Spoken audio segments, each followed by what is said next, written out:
인성 함양에 도움이 될 수 있는 인성가언 33번째입니다. 실수를 않고 살아가는 삶이 어렵겠습니까? 다만 줄여나가는 것이죠. 그 줄여나가는 방법에서 공자가 했던 말이 지금도 많이 쓰여지고 있습니다. 허물이 있어도 고치지 않은 것, 과이불개. 허물이 있으면 고치지 않는다. 이거 문제가 있는 것이죠. 그래서 시위, 과의, 이것이 진짜 허물이라고 말합니다. 허물이 있으면 고친다면 좀 더 개선의 여지가 있다는 것이죠. 여기서 과라는 것은 우리는 과거처럼 이미 지나간 것을 뜻하는데 잘못이나 허물을 뜻할 때 이 과자를 씁니다. 과. 누구 실수나 과오를 잘못을 뜻할 때 이 과자를 쓰는 것이죠. 잘못이 있으면 고쳐야 되죠. 그래서 이 고치다, 개선하다 할 때 이 고칠 개자를 씁니다. 그런데 잘못이 있어도 고치지 않고 그냥 그대로 습관적으로 하는 것, 이것이 정말로 정말 허물이라는 것이죠.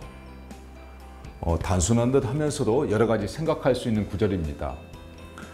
동양적인 사회에서는 선과 악을 구분을 할 때 선의 반대는 악이 아니라 이 중간의 경계를 좀 들고 있습니다.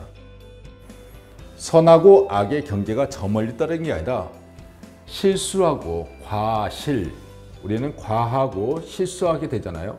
이런 과실에 있는 그런 상태, 좋지 않은 상태이죠. 이 좋지 않은 상태를 노력을 통해서 고쳐나간다면 선으로 갈 것이고 계속 방치한다면 악으로 갈 것이다.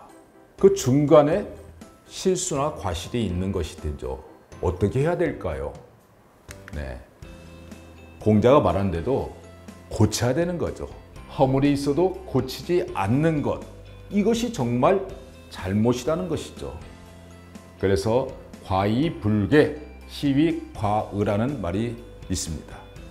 이보다는 우리에게 익숙한 게 개과천선이란 말이 익숙하죠.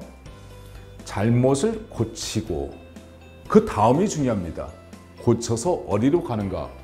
천선, 선의 방향으로 옮겨가는 것이죠. 지난날의 잘못을 고쳐 올바르고 착하게 자기를 변화시켜 나가는 이 과정 속에서 내가 오늘의 내가 아니라 한 단계 나아가겠죠. 이와 유사한 말 중에 관과진이란 말이 있습니다. 좀 익숙하지 않을 듯한데 관과면 이 잘못을 보고 지난 허물을 보고서 지인, 그 인을 안다. 그 사람이 어떤 상황이고 어떤 품성을 가진지로 안다는 뜻이 되겠습니다. 이 말은 또 논어에 나오는데 공자가 이렇게 말합니다. 사람들은 허물이 있을 때 각각 그 부류나 종류가 있게 된다. 어떠한 상황에서 그런 허물이 있게 되는 것이죠.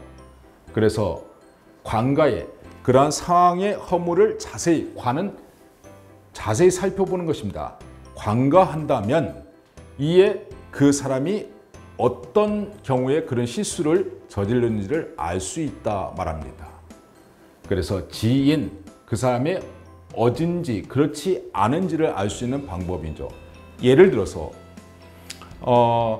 마음이 착하고 아량이 높은 사람은 실수가 너무 지나치게 사랑하는 데서 생길 수 있습니다.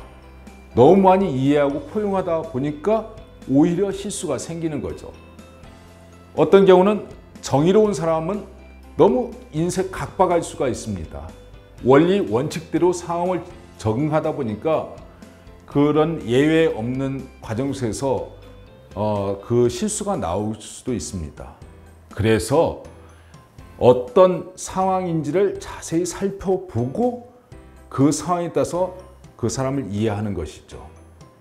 이런 경우는 두 가지로 사용되는데 나의 실수가 있을 때 나의 실수에서 내가 원래 의도는 그렇지 않았습니다 이렇게 말했을 때 관과 지인이라는 말을 쓰기도 하고, 또는 어떤 사람이 실수가 있을 때 작은 허물은 그럴 수 있겠지 하고 덮고 포용하는 자세로 한 발 더 나아가는 거죠. 하다 보니까 목적은 그렇지 않았는데 그런 실수에 떨어질 수도 있겠구나. 이렇게 공자는 다양하게 허물에 대해서 말합니다.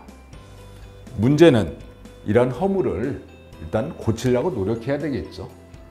그래서 허물이 있어도 고치지 않는 것, 과이불개, 이것이 진짜 허물이다. 시위과의라.